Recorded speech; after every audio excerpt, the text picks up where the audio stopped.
Let me give my impression of what K readers try. There is an ego, and it wants sweets. This is a desire. Ego wants to take revenge. This is also desire.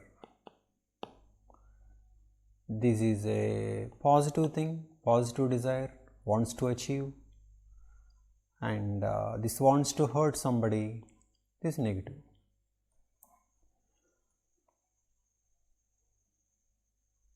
And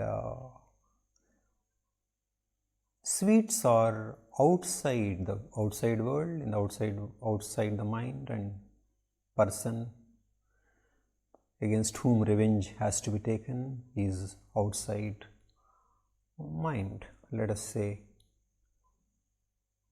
this is the mind. This is the mind. And ego, when it doesn't have sweets, it thinks of sweets. It thinks of sweets. When it can't take revenge, it thinks of revenge. So, ego has full of thoughts. So, what is going on in all this? We call mind. Okay. Now, what does a K reader target? He often thinks like this: ego, desires, thoughts, revenge.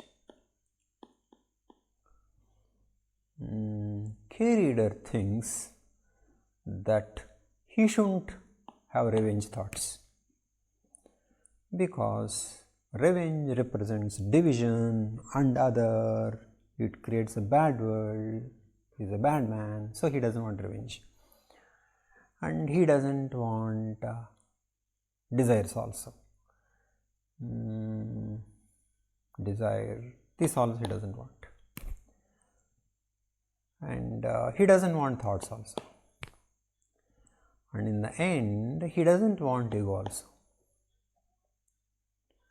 So, as K says, no thought, that is end thought. And next, end ego. And this end ego will create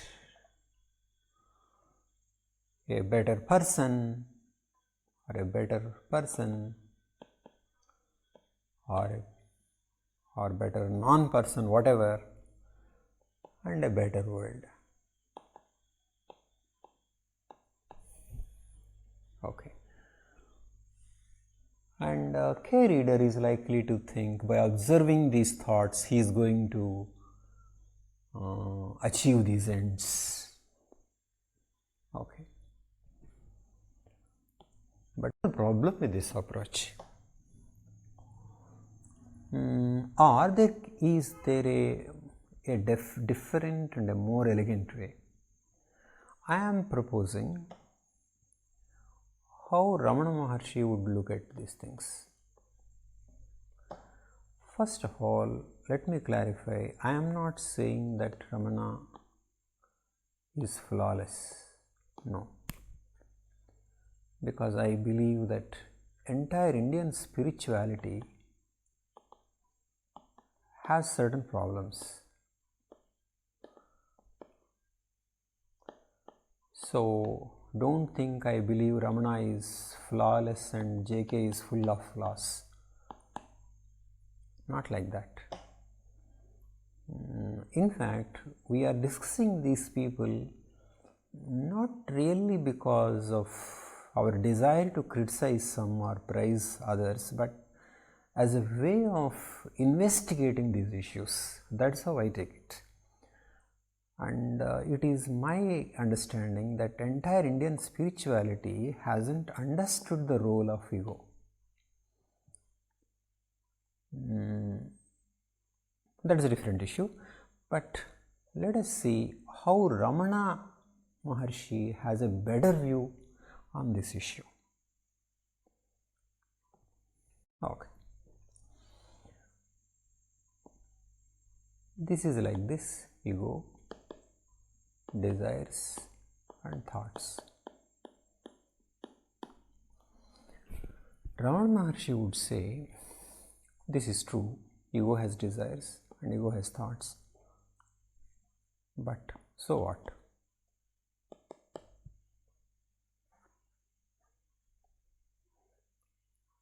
This is the question, so what?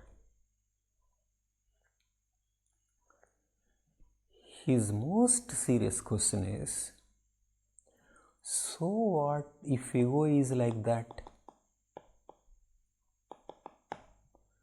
The question is, who are you?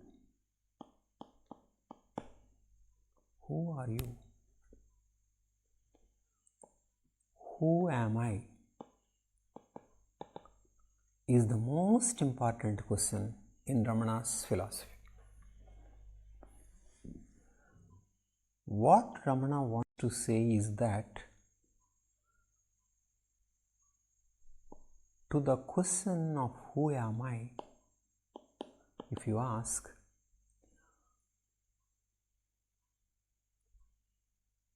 you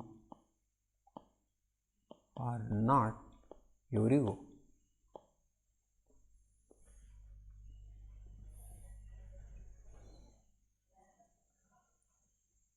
In fact, you are observing your ego, your desires and your thoughts.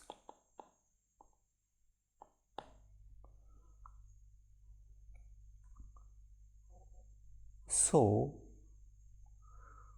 who is actually making these observations? What is the source of these observations? He would say it is consciousness.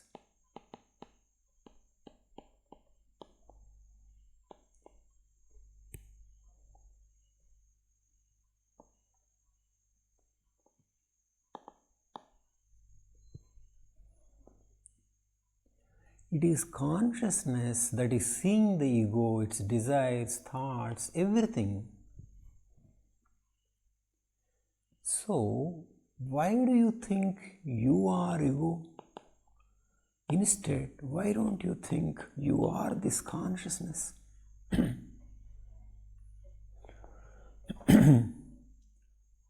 So, he is proposing, let the identity shift from ego to consciousness.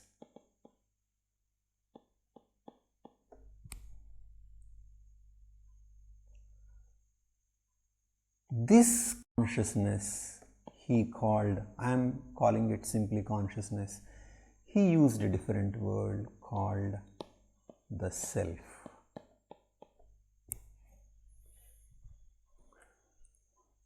So he says, you are the self and not the ego. So why are you burdened with these desires and thoughts? Want to get rid of them, want to purify, clean? No. That is not you. Why are you obsessed with this at all? Shift your identity from ego to consciousness or the self. Ego has its own function, but why are you bothered about it? That is not you, because this is what that sees all this drama of the ego. And Ramana's analogy for this is, on a screen, many images come and go. Ramana says this coming of images and going of these images is mind, is ego's actions. But on what is this whole thing taking place is the screen, and he would say the screen is consciousness.